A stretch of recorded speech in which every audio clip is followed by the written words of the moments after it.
And welcome to the Rob Kall Bottom Up Show, available on YouTube and iTunes and Stitcher and SoundCloud and Pacifica Radio Network and Progressive Radio Network and more.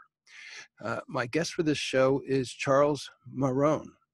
He's a professional engineer and founder of the Strong Towns organization, and he's the author of Strong Towns, a bottom-up revolution to build American prosperity. And I have to say, the title of your book is the most appropriate one, one of two that have bottom up in them, and it's the only one that has the same subtitle as my book's title, bottom up. Hey, all right. Yeah. So we're revolutionaries in the same spirit. Yes, absolutely. And I wish I had seen your book before I wrote mine, because you've got some really great ideas, really important ideas in there that I think have to get out there. And so thank you. So what is your book about? Why did you write it? What are you trying to accomplish with it? Well, my book really is a culmination of a decade of writing about cities. I started in 2008 to write a blog because the cities that I was working for, even though they were growing quite robustly and doing all the things that a city is supposed to do to create prosperity, were flat broke. They didn't have any money. They were essentially wards of the state. And I didn't understand this until I started to dig into the finances.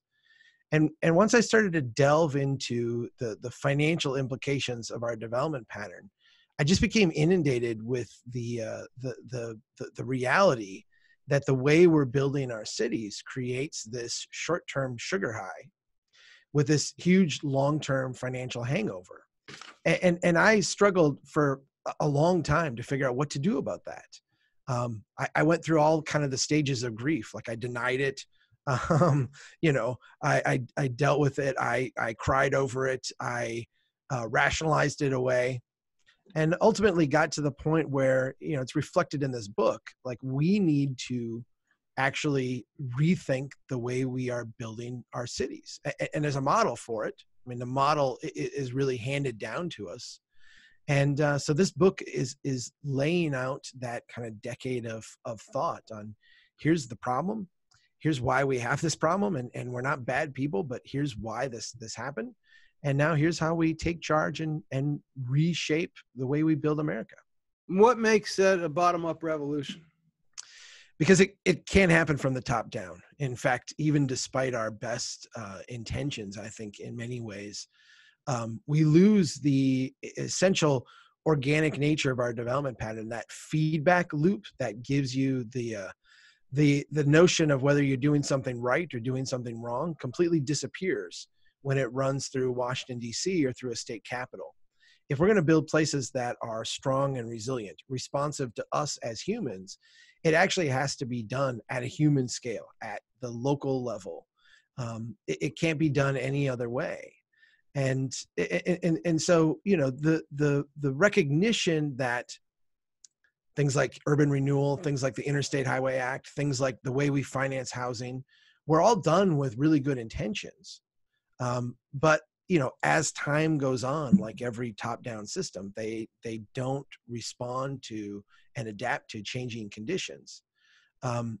Understanding that was a huge mental leap for me, and being able to kind of recast this as, all right, here's actually what we can do right now in our neighborhoods to live better lives, have a better place, and be more financially prosperous and secure, was a huge leap for me, and one that is like the centerpiece of this book.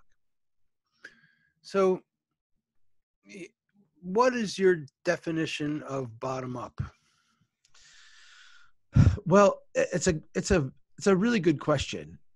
I look at cities as, and I describe it in the book this way, as a collection of us. It's the way we take collective action at the local level. And so for me, bottom up is in a sense, this relationship between a local government and the people in the community. And it's one of the local government, in a sense, as a service in service of the needs and wishes and the hopes and the dreams and the prosperity of the people who live in the community. And so bottom up to me starts at the family level, the block level, the neighborhood level, us coming together and working on shared joint projects, things that we're interested in, things that we are trying to accomplish, whether that is, merely be more secure by knowing your neighbors, or in my case, I just got a very nice plate of cookies and a thank you from the woman who lives behind me, the elderly woman who I snow blow her driveway when it snows. We got a really bad storm this weekend. Or whether it's, all of us coming together in a city to figure out how we're going to maintain our roads, how we're going to provide clean water and sewer service, how we're going to collect our garbage, what do we want for parks, how we're going to take care of those. To me, this is where I start with bottom up. Okay, so what you just described was the way bottom up is practiced and the way it's manifested. Yeah. But what is bottom up? How would you define it? I think I'm following you. Let me try it this way. I feel like for me, for something to be bottom up, it has to have kind of the Nassim Talebian kind of the complex adaptive system feedback loop to it. It has to, in a sense, have the capacity to receive feedback from the surrounding environment and then adapt to that independent of other things going on in the system. So you have to have individual actors who receive information and are free to adapt on their own. So kind of conscious interdependence. I like that way of describing it. I think that's a good, clean way. I get a little bit into complexity theory in the book, and not because I'm a huge, complexity scientist. I mean, in engineering school, you don't study complexity, even though we should. But I think, that idea that we're all, in a sense, independent yet interdependent is an important distinction in a bottom-up system. So talk a little bit more about your thinking about complexity theory and your bottom-up ideas. Well, I really, in terms of looking at the history of cities, I identified early on, or came to understand early on in my kind of questioning of my practice, that cities are human habitat. Cities, if you look at the evolution of cities over time, you can look at it and study at it the same way you would look at the evolution of a beehive or the evolution of an anthill. These are things that are finely tuned and adapted to meet the needs of the creatures that live and habitat within them. When we look at human habitat, we can go back to tribal cultures, we can go back to hunter-gatherer societies, and we can look at the evolution of cities up through time. And what you are looking at is essentially like a built form that is adapted to us. This is very Darwinian. And when you look at it through a Darwinian prism, you recognize that the reason we do certain things within our habitat is because it is well-tuned and well-honed to who we are as humans. There's a Winston Churchill quote that planners love to use, is we shape the city and then the city shapes us.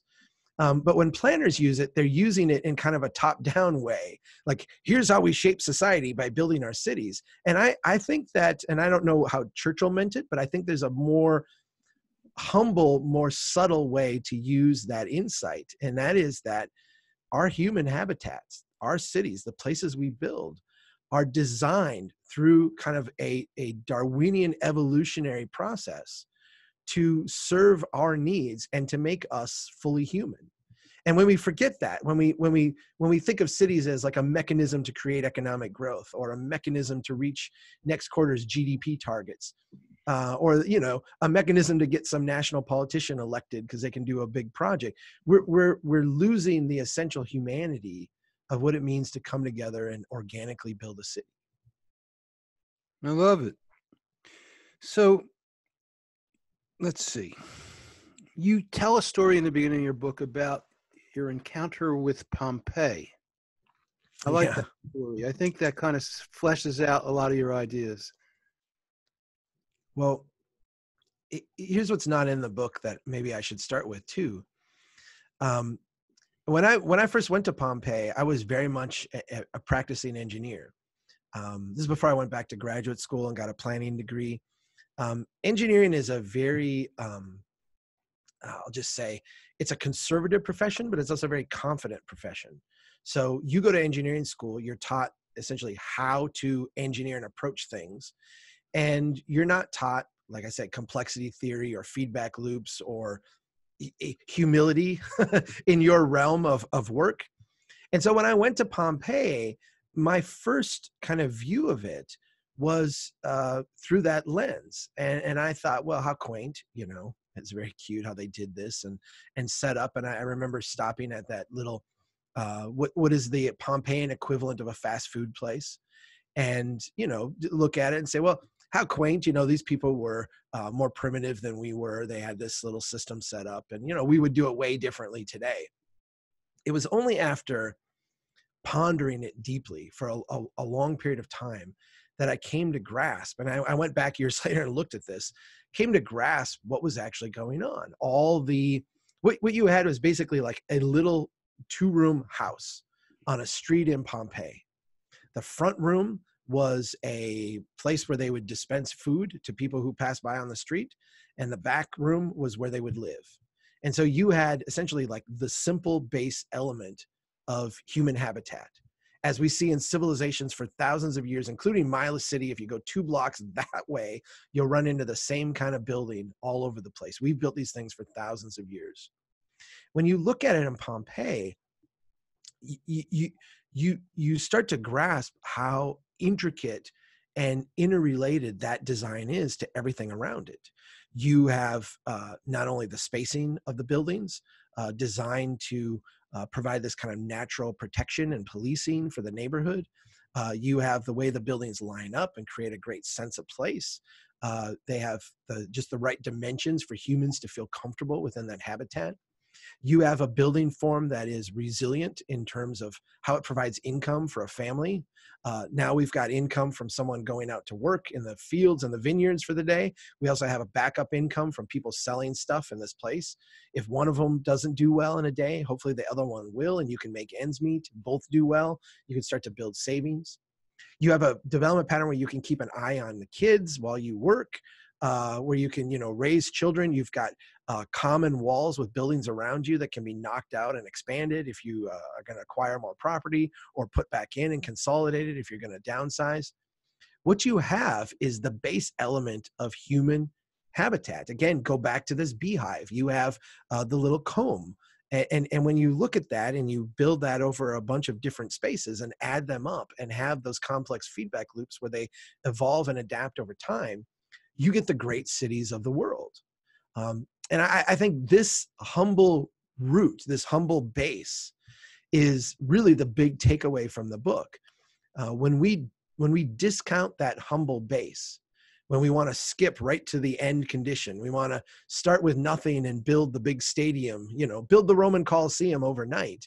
We miss that the Roman Colosseum was built on a foundation of many of these small endeavors that individuals did that came together and made the place very successful. And this addresses your concerns with the way that we think about developing cities now. How?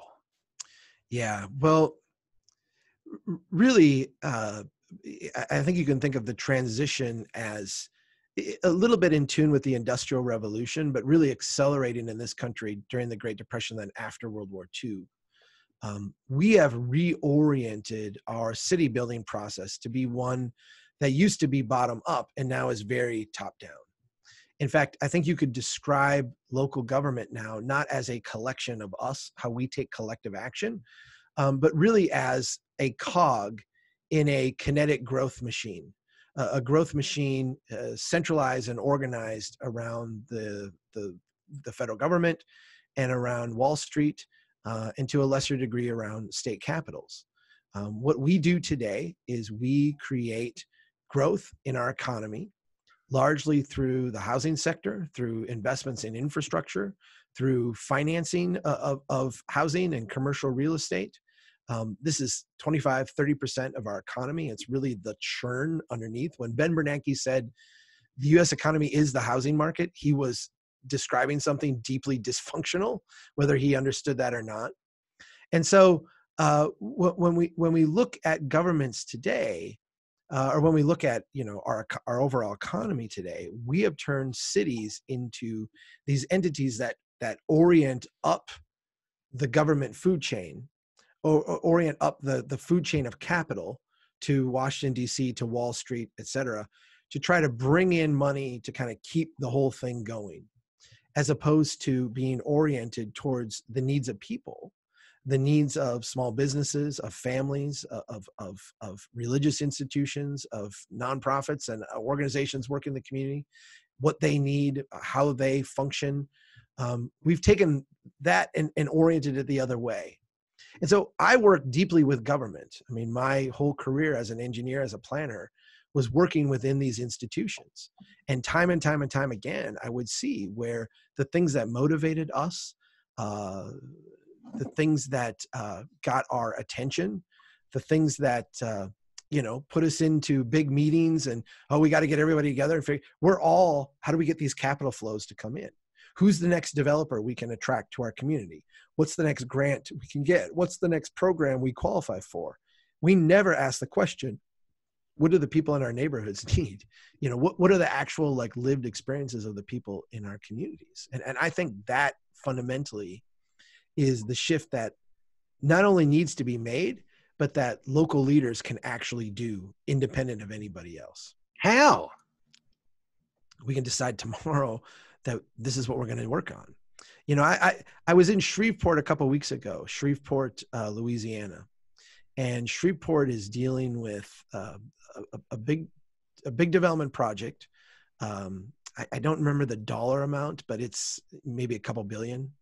Big project, where outside capital wants to come in, build essentially a brand new downtown on the outskirts of their existing city. And of course, it's going to create jobs, it's going to create growth, it's going to create, all this wonderful thing. And the politicians are kind of seduced by it in many ways. Not all of them, but many of them.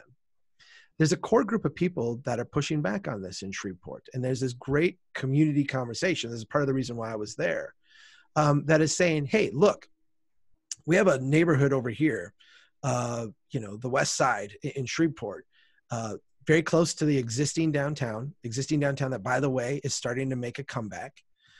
This West Side is a neighborhood that struggles. It's full of very poor people, very poor buildings. It has long been underserved. It's long struggled. But go look at that neighborhood. You see people who are starting to fix up buildings. These are cheap buildings that people are getting into, that are putting their own sweat equity into making them a little bit better. We're starting to see some momentum in these districts. We're starting to see some places come back. It's not Manhattan. I mean, you're not talking about glamour and glitz. It's not Times Square. But if you look at it on a continuum, it is a huge improvement over what was there 3, 4, 5 years ago. And if you project that out, these places are starting to incrementally come back.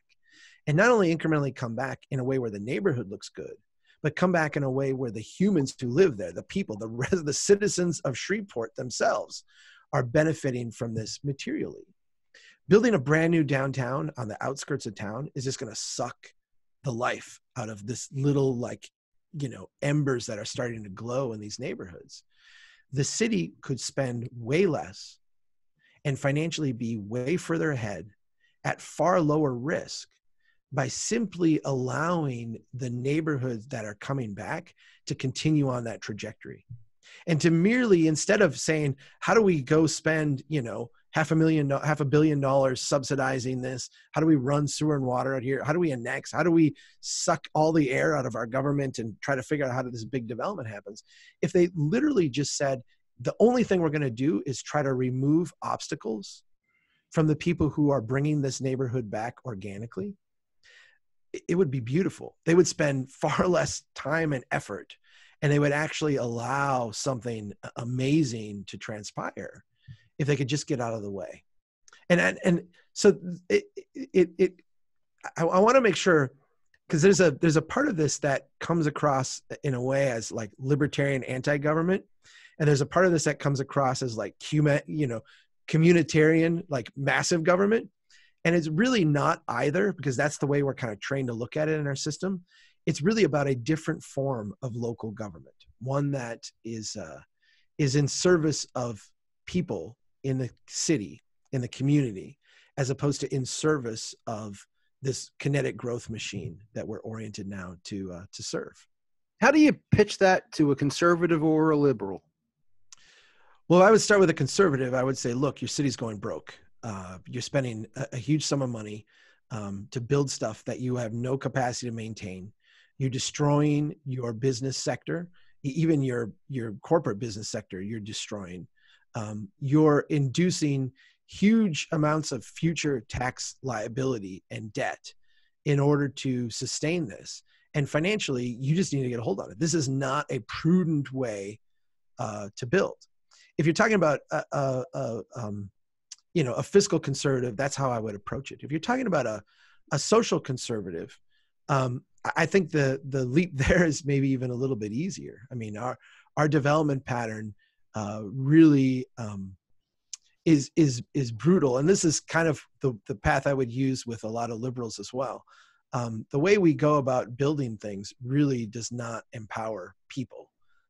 It empowers these big centralized, corporate bureaucratic systems, and in many ways they're dehumanizing. They destroy the human aspects of community and of living together in a community.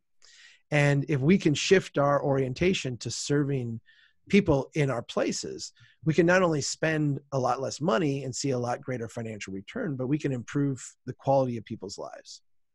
I think the group that struggles the most with our message is the group that I would say, if you think of the political spectrum as liberal conservative, but then at another dimension, centralizing, localizing, we tend to be able to talk really well to the conservative side and to the localizing liberal side. Where I think we struggle the most is the centralizing liberal side, the big top-down state liberalizing part, who kind of look at, if you go back historically, this is the group that promoted the interstate highways as a way to solve a bunch of problems. This is the group that promoted urban renewal as a way to solve a bunch of problems. And it's kind of that top-down, let's go in with the big solution and reorganize everything around a new set of principles that I think we have the greatest clash with. And it's not that we disagree on the goals so much as we disagree on the means to achieving those. Okay, so I need to take a brief show ID break now. So we're going to pause for 15 seconds, and then we'll come back and we'll discuss how do you deal with that? Because I think that you really are onto something very important.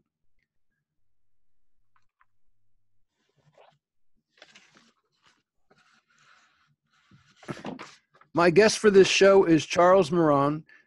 Am I saying that right? Mahron, yeah. My guest for the show is Charles Mahron. He's a professional engineer, the founder of the Strong Towns organization, and the author of Strong Towns, a bottom-up revolution to rebuild American prosperity. So you were just describing how a problem is that liberals tend to think in terms of centralizing big ideas, and that really can be problematic in terms of creating livable habitats for people and at a local level. There's no doubt about it. And if I was going to reference a book that I think can help bridge the gap in this conversation, it would be a book called Dignity by a guy named Chris Arnade. Chris Arnade, a former Wall Street bond trader who left the business and essentially went out to photograph and understand. And I'm going to put the word humility back into the conversation with a degree of humility that you don't see often. Went out to try to understand how people live and particularly in struggling communities and why people in those places struggle. He started in New York City, but he ultimately went across the United States to cities big and small, a lot of stuff in the Rust Belt, a lot of stuff in the Midwest.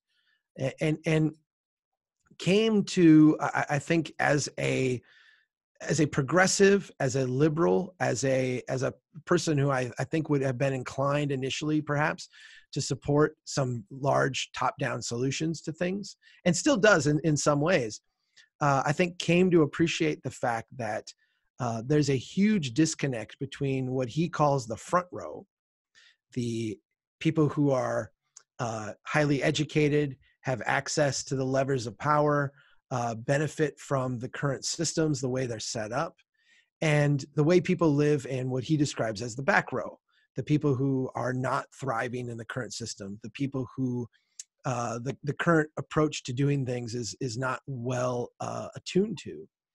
And yeah, I think you can think of this as, the answer to a lot of our problems today when we think about the social aspect of society and people struggling to get ahead and people struggling to make connections.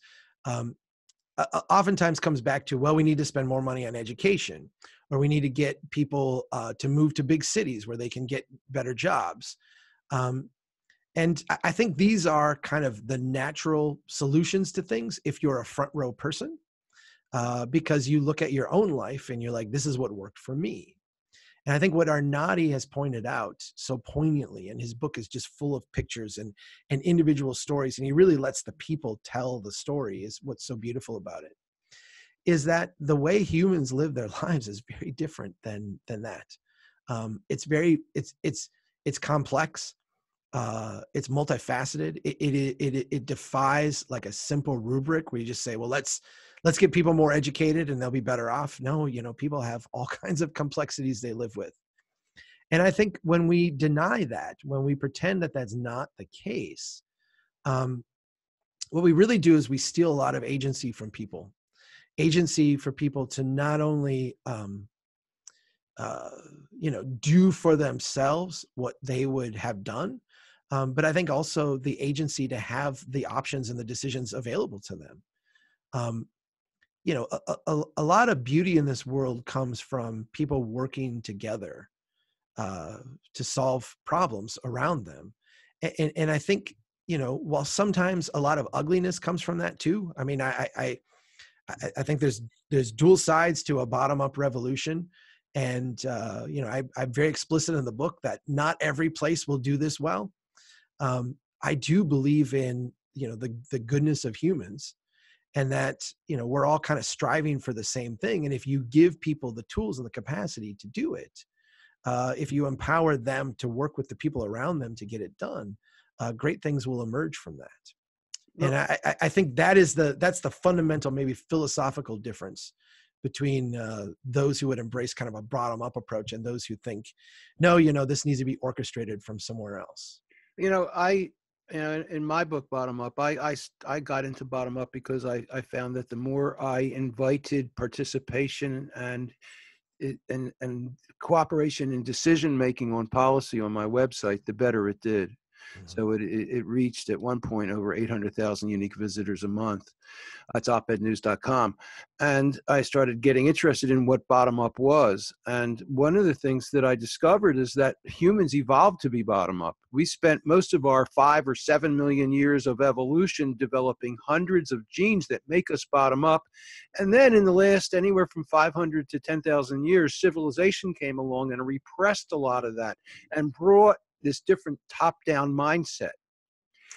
Yeah. Well, let me expand on that a little bit, because I think, to me, and I think if you want to put this in a modern context, you're looking at the transition through an industrial revolution where there were a lot of gains to be made by efficiency and centralizing and making things very top down. Yes.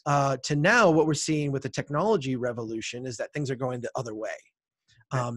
Businesses are flattening out, systems are flattening out, they're becoming more decentralized. There's a lot more intelligence to be had with accessing the swarm or the hive of people, as opposed to one smart person who's going to lead an entity. The problem is our governments have not kept up with, they have not made that transition. And so the way we are organizing ourselves collectively to take collective action is still on like a mid-1800s industrial revolution model. as opposed to a modern, where the real innovation kind of is in this bottom up framework. So you're working with governments. How do you go about getting them to rethink the way they do things? What do you tell them, and what is working in terms of your efforts to wake governments up to start acting and thinking in a more bottom-up way? The amazing thing is that I thought that the key to that was my fellow professionals. I'm a licensed engineer. I know a ton of licensed engineers. They're wonderful people. They really care deeply, and they want the places they work in to do well. The same thing goes with planners. I'm a certified planner. I've got a master's in planning, and I did planning work for a long time. And I find planners are delightful people as well. The problem is that both of those professions, and you can add in city administrators, economic development professionals, they are very comfortable being cogs in this machine, and they get how to do their job, and they have internal narratives that tell them how to do it that are very comforting for them. And so I think that for a long time, I tried to change that group of people. And I'm like, that's not where the change is going to happen. Here's where the change happens. It's elected officials, and it's a broader culture. And once elected officials start to listen and focus on their people, amazing things happen. And that seems overly simplistic. Let me give you like a path that people follow. So someone stands up and says, I see something that's motivating me. I'm going to run for city council. I'm going to run for mayor. I'm going to go serve on my city's planning commission. And they have lots of ideas of what they want to accomplish. Here's, something I want to fix and take care of. They get into office, and then we watch from the outside, and 6 months later, they're a different person. Like, you're not responding to the things you said you were going to do. Why are you voting for this thing? Is this the opposite of what you wanted? And we say, well, they're co-opted, or they lose their soul, or now they're in this. No, I can tell you exactly what happens.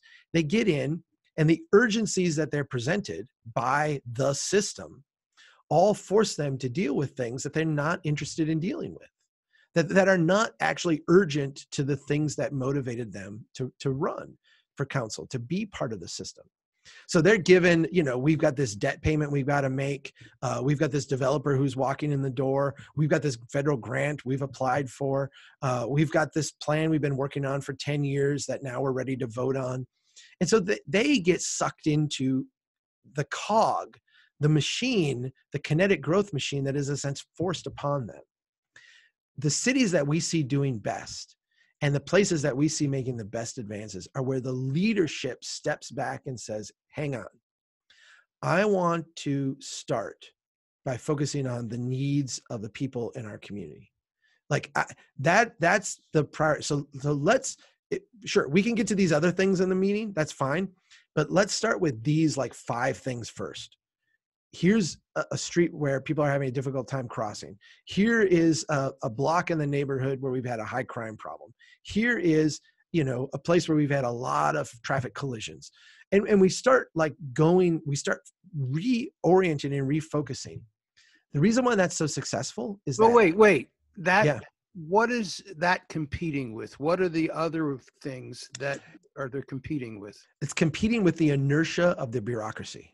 That's what it's competing with. Like, what are some examples of the kind of problems that you described as the ones that they end up dealing with instead of the bottom-up ones? So in my city, we just finished this huge project, $13.5 million project to run sewer and water out to the airport on the edge of town. My entire city budget's $9 million a year. So just for context, this is a massive project. Wow. This was a project that nobody wanted. Like no one ever sat down and said, you know what, the airport needs sewer and water. But it was one of these projects where the internal bureaucracy identified a grant program that we could apply for, identified a need that they could match up with that grant program, And they went to the council and said, hey, could we apply for this? Like, this is a good thing. It'll solve something. Sure, let's do it. The application was made. It started to work its way through the process. Successive councils come into play. Now, all of a sudden, you've got brand new council leadership, and they step in. And the very first thing that they get is what at the time was an $8 million grew to $13.5 million project that none of them wanted to do. But it's there in front of us. It's got support from our legislative delegation. We've got the local Chamber of Commerce and the local, contractors and engineers and development organizations. You got the local economic development group pushing for it. So all of a sudden, all these major players in the city, who themselves are cogs in the system, are all standing up saying, this is the number one thing we should do. And every time you go to a meeting or you go to a Rotary Club or you go to like the Lions, dinner, that's what everybody's talking about is we got this chance to get this big grant and go with this big project. Why, that's leadership. Let's do it.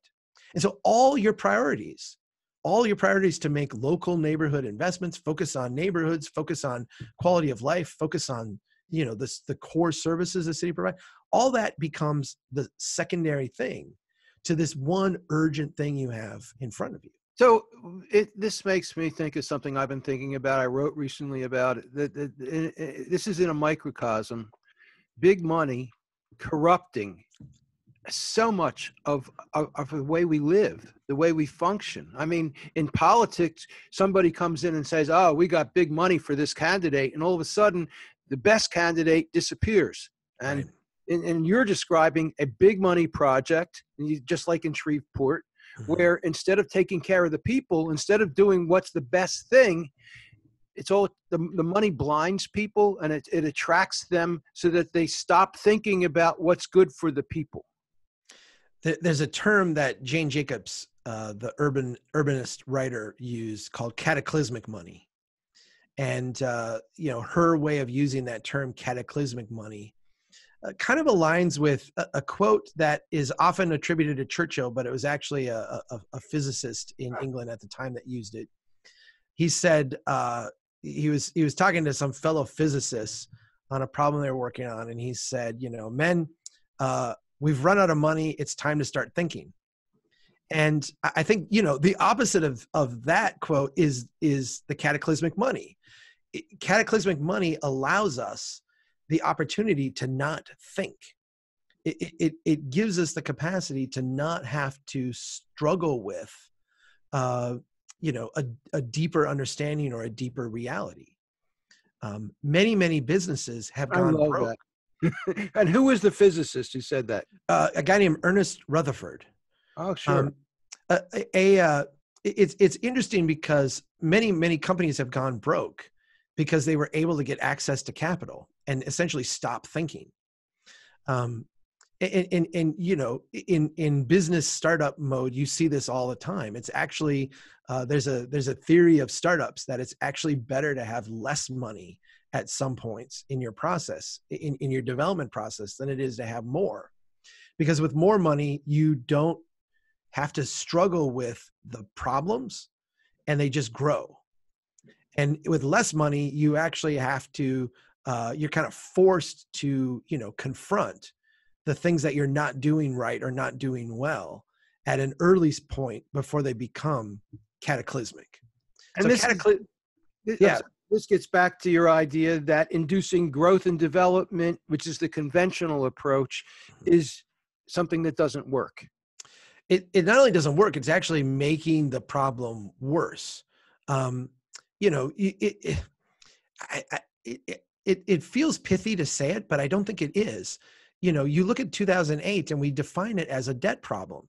We had too low of interest rates, too much debt, too much money sloshing around the system.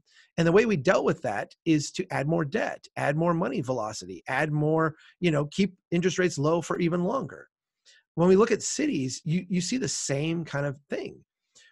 What's the thing, if you went to mayors today around the country and said, what's your most urgent problem? In the top three is, in every city, is going to be maintaining basic infrastructure.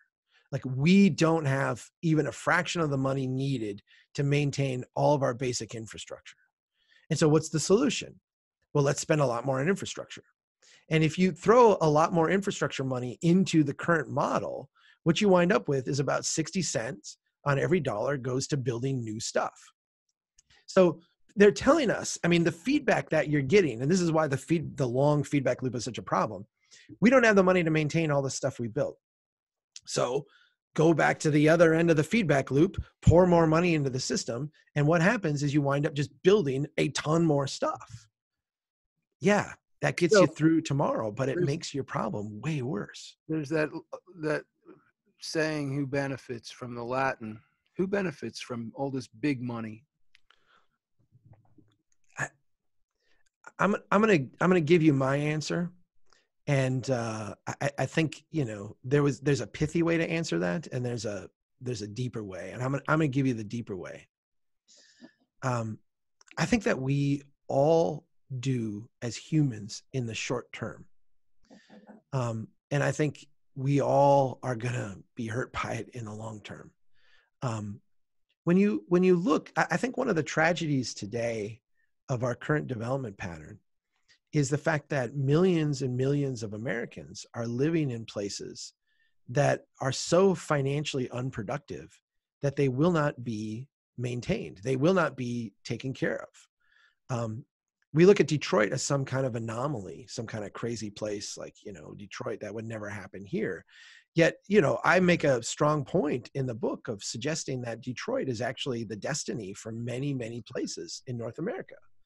Places that, when you don't have the money to maintain the street in front of your place, when you don't have the money to fix the pipe that goes bad, when you don't have the money to send police and firefighters out when the house catches on fire, those neighborhoods are not going to be around long.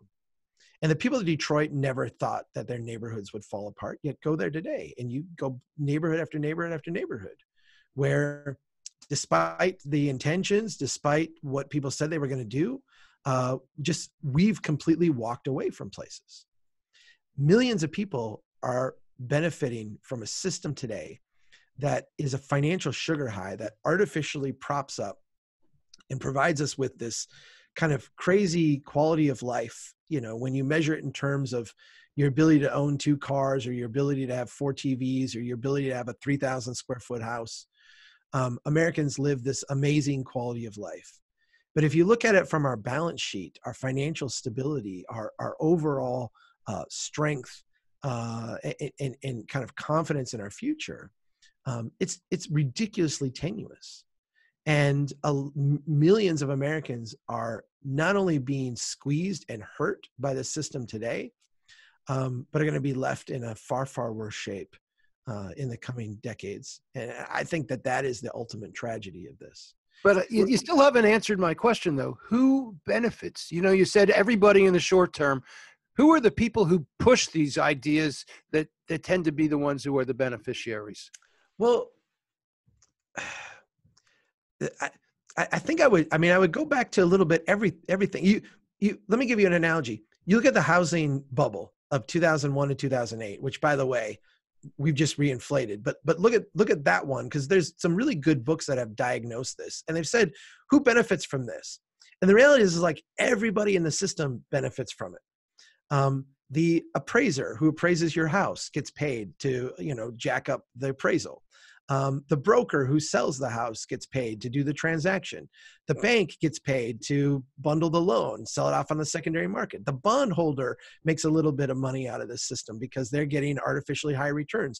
The property owner themselves benefit because they're getting into a bigger house than they'd otherwise be able to afford, and it's going up in value artificially. The local government benefits because their tax base is growing artificially. Everybody in the city thus benefits because they're getting more services than they otherwise would be able to pay for because of this artificial increase. So if you look through the whole system, in a sense, you could point to big players. I mean, like the project I gave you here, the engineering firms, the city staff, the power that they accumulate, some politicians, there's people who maybe gain a little bit more disproportionately, but we all kind of go along with it because it is the system that we all, in a sense, benefit from. More and more people are not. More and more people are kind of being left to the sidelines. And I think part of our conversation about Wealth inequality and income inequality really gets down to the fact that many people are struggling now, to pay a mortgage, to have 2 cars, to put kids through school, to pay for medical bills.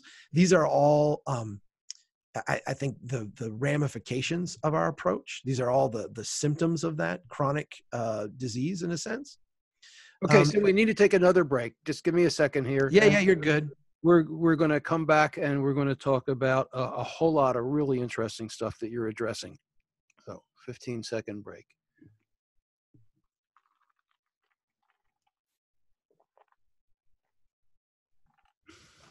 My guest for the show is Charles Mahron. He's a professional engineer, founder of the Strong Towns organization, and is the author of Strong Towns, a bottom-up revolution to rebuild American prosperity.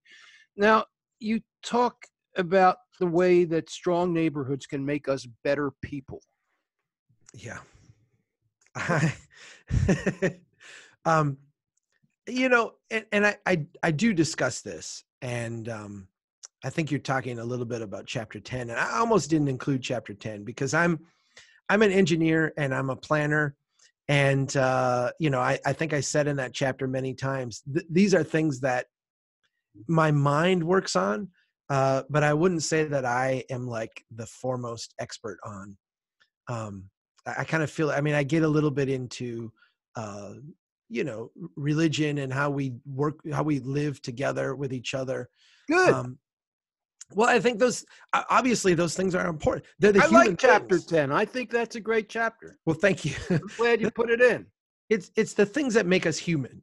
And I think we can step back and we can say, it's one thing to hit next quarter's GDP number. It's one thing to have, unemployment at rates that we like. It's one thing to deliver on the next big project. But it's another thing to live in a neighborhood or a society that has meaning. It's another thing to live a life that is purposeful. And if you step back and you look at the big struggles that we have today as a nation, and you really get down to the essence of what they are, they're struggles of anxiety, depression, suicide. I think that you could almost simplify it down to meaning. What is our meaning and purpose? I have to say that one of my favorite books is What It Is to Be Human by Robert Kall. And I had written down as a question what your idea is of what it is to be human. So, and the idea of, where is it? Intentional. What's the title of that chapter? An intentional life. Intentional life. What it is to be human in an intentional life. I think those are really important things you're bringing up. So talk more about them. Keep going. I think that they are. I think they're very important. I'm being a little hesitant because the thing that I have is more questions than answers about this. Like I don't know, and maybe the humility part of this, or the getting back to the complexity part of this, is that what it means for me to be human is probably different than for you. A way, what is a purposeful, intentional life for you is going to be different than me. It brings me a lot of joy to clean the snow off my neighbor's driveway. We share an alley, and is an elderly woman, and she has a little car, and she could never get out with the snow as deep as it was. And I made sure I got out in the morning because I knew she was going to go to church. We go to church. I knew she was headed there and was going to need her car. So I made sure and got out and got her thing all cleared out so she could get to mass. You know what? You could call that kindness. And you could say, well, geez, Chuck, you're just a nice person. Yeah, okay, maybe I'm a nice person. But you know what? That's the kind of like meaning in life that comes from having, a relationship with people around you, that I think you look back on at the end of the day, at the end of a month, at the end of a year, at the end of a life, and say, those were the things that really mattered. In the book, I talk about being able to walk by my church every day when I take the dog for a walk, or walking through the cemetery where my grandmother is buried. These are things that, you could say, well, you can't put a price on that. And I agree with that. But I think it's further than that. It's, these are the things that have deep meaning to who we are as humans. If you look back through the way we built cities for thousands of years, they were embedded with those things of deep meaning. In Christian culture, a city was a church surrounded by people. I mean, like the streets all like led into and kind of terminated at these major churches and major works. You could go to, and I've not traveled as extensively in other parts of the world, but I know you can go to, places dominated by other religions, and they often have the same thing. Their places of meaning were at the center of their lives. I'm not standing here saying people should be Christian or people should be Catholic or we should put churches at the center of our cities, but we should have, in a sense, some notion of meaning as we're building and assembling places. Humans always have had this. And when we look at the way we build our places today, here's the stuff we fret about. Where's the curb cut going to be? Where's the stormwater drain going to be? Can we get in and out of this Best Buy parking lot? Is the Arby's drive-through in the right place? We have not only created places to throw away, like literally disposable places, but we've created places devoid of meaning and that intentionally, by design, suppress the intimacy of human connection. And if you took a beehive, to go back to that analogy, and you looked at the beehive and you said, I see how you're functioning in that beehive, bees, but it seems like maybe you're not all getting along, or we could, increase the growth of honey production if we just created a bee frontage road and some bee cul-de-sacs over here, and we'll split you all up. And what you'd end up with is neurotic bees. It shouldn't be shocking to anyone that when you take human habitat, this evolved set of living that evolved literally with us over thousands of years to make us fully human, and you, in a very, very short period of time, reconfigure that around this new set of priorities, that the bees living in it, the humans living in this new system would be neurotic and would struggle to find meaning and struggle to find who they were and struggle to live lives that were fulfilling. So I don't have the answer to this. But you do say in your book that this new paradigm offers new insights into what it means to be human. So how does your model offer those insights? I think it offers them humbly. In many ways, we're redefining what it means to be human. And I say that we can go back to, the ancient civilizations that first developed human habitat, the way that I would describe it, this system of building places designed for us.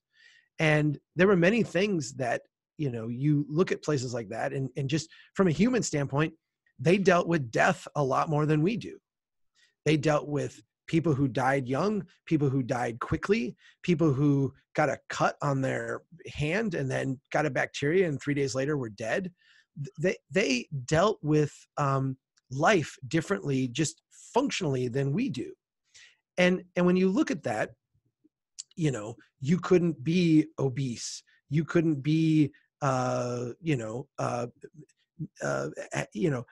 a serious handicap. My father had polio growing up. He's now 68 years old. He would never have lived to be 68 years old, or very unlikely in a prior civilization with that kind of a physical handicap.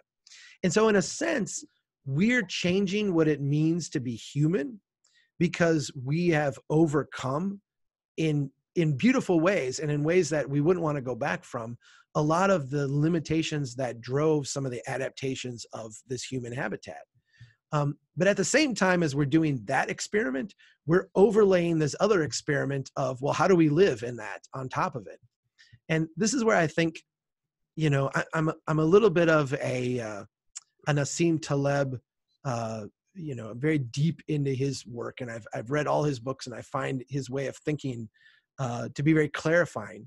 He has this notion called via negativa, and via negativa is through the negative. By removing change, by removing things we've done, we can actually help systems correct themselves. And so when you look at someone who's struggling with depression, for example, a lot of times what we say is, well, here's a mood altering thing to help you with depression, or here is something additional you can do to deal with this. And what Taleb would say, and I think what the via negativa approach is what can we remove from the current system that is going to get you back to, in a sense, what a natural human balance would be. And I think that what you're saying is it's not just redefining what it is to be human, but it's redefining and remembering. I think if that were the takeaway, I would be thrilled.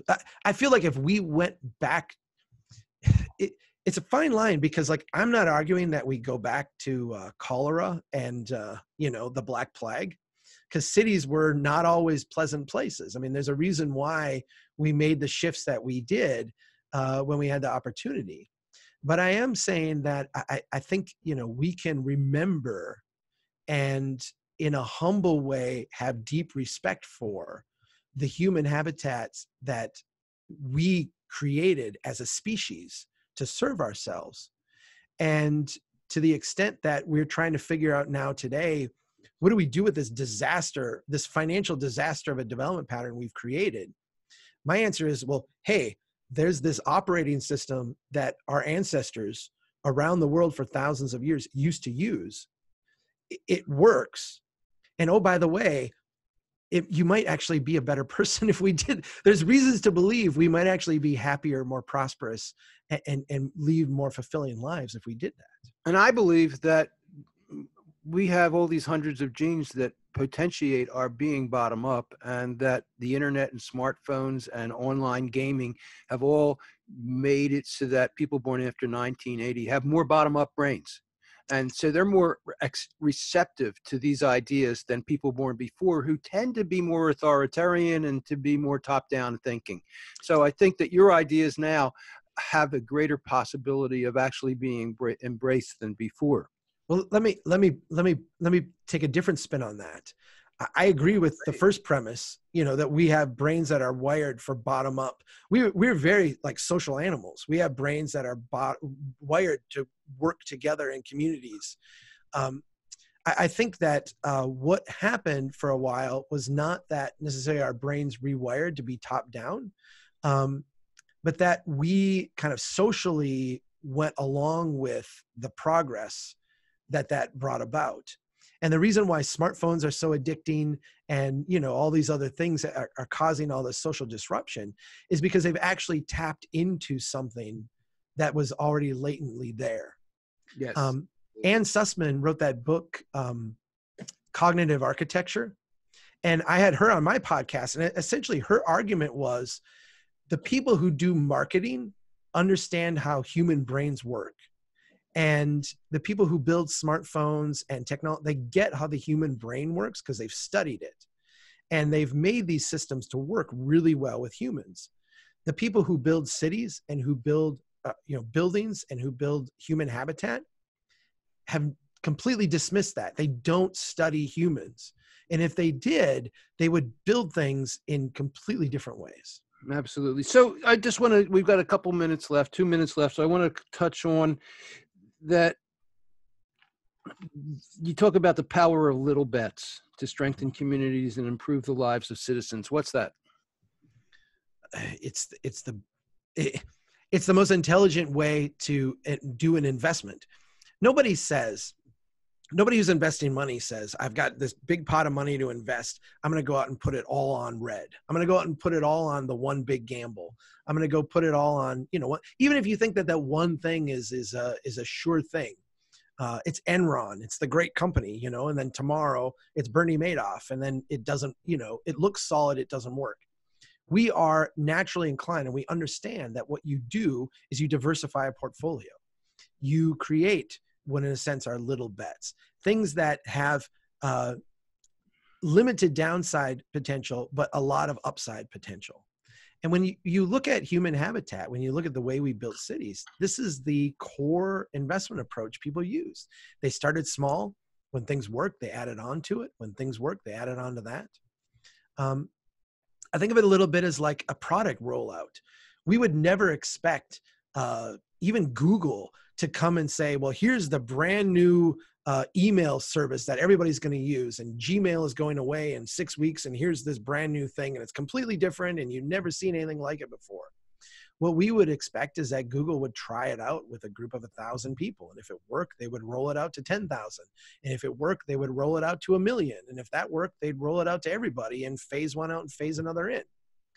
That's like a smart way to run a business. And when we don't run our cities that way, we're really making dumb investments. Okay, and we need a wrap now.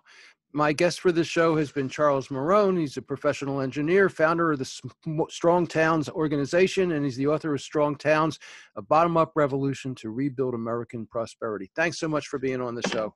Hey, thanks, Rob. I really appreciate it. It's been great.